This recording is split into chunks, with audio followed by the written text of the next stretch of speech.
日本もやっぱり脅威として示すとしたらやっぱり核兵器を持つべきなのかなっていうのは思いますね。はい。Tatsuaki Takahashi grew up in Hiroshima. The city of Hiroshima lies prostrate after the withering blast. On August 6, 1945, an atomic bomb dropped by the United States left the city in ruins and eventually claimed more than 200,000 lives. The memory of that day spurred Pacifist Japan's anti-nuclear movement and the adoption of its 3 non-nuclear principles: never to produce, possess, or allow nuclear weapons in its territory. But 80 years on, that pledge is being tested. 今中国とかにもう結構今、どんどん軍事費が上がっていって、ね、台湾とかを攻め込まれるんじゃないか、ね、攻め込まれたら次日本じゃないのかっていう危険もありますし、あとはそうですね、北朝鮮とかも今ミサイルとかバンバン、実験ではあるんですけど。For decades, Japan has relied on the U.S. nuclear umbrella. Washington's promise to defend its allies with the full force of its military, including nuclear weapons. Then, Donald Trump was elected on an America First platform, and his criticism of traditional U.S. allies and alliances has raised concerns over just how reliable American security commitments are. For years, Takahashi said he believed in peace through diplomacy. But now he says Japan may need nuclear weapons to stay safe. 結構大きいかなっていうのは自分は思ってて、やっぱり撤退ってなると、やっぱり日本は自衛隊はあるんですけど、軍ではないので、自分から攻め込むとかでは無理な状況ではあるので、やっぱり守るものがない守れなくなるっていうのがあるので。And it's not just civilians questioning the status quo.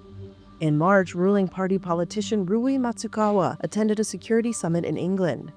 Her observations there reinforced growing concerns about whether the U.S. would come to Japan's aid in a conflict with China, as Europe was awakening to the fact that it could no longer rely so heavily on the U.S. to guarantee its security. I think we have to be prepared. The U.S. will basically come into the mode of isolationism. And then they are busy with their own things. They don't care much about the world. The March meeting in England made Matsukawa realize that U.S. security guarantees were no longer a given. But Japan was in a different position to Europe, she said. It's surrounded by nuclear-armed neighbors.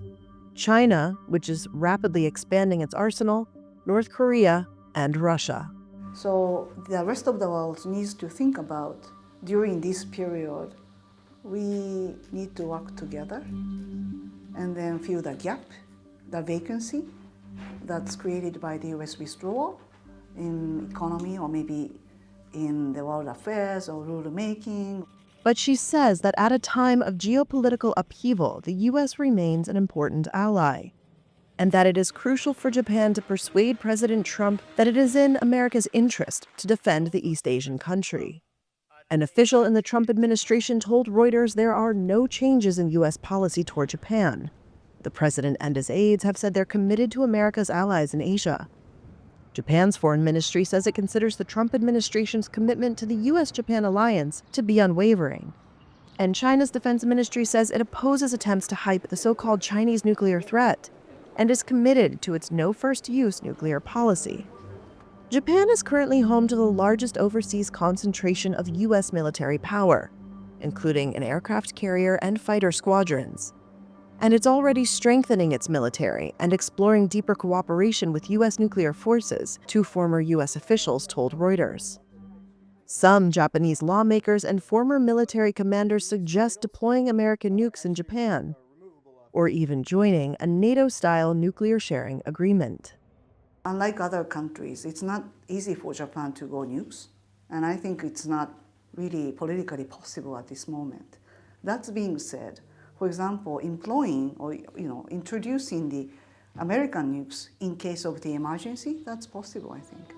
Beyond this, some are beginning to think the unthinkable in the only country to have suffered an atomic bomb attack. Japan might have to ultimately acquire those weapons of mass destruction itself. Public opinion is shifting. Polls show a greater readiness to rethink the country's non-nuclear stance. But not everyone agrees. A survivor of the atomic bomb attacks, Kunihiko Sakuma worries about the shifting views in Japan. 私は今その核のタブーがやはり壊されようとしているということを実は実感したんです。He was an infant when the bomb fell on Hiroshima. And he says he cannot understand how a growing number of Japanese people are reaching the conclusion that nuclear weapons could offer protection, given the horrors he and others experienced.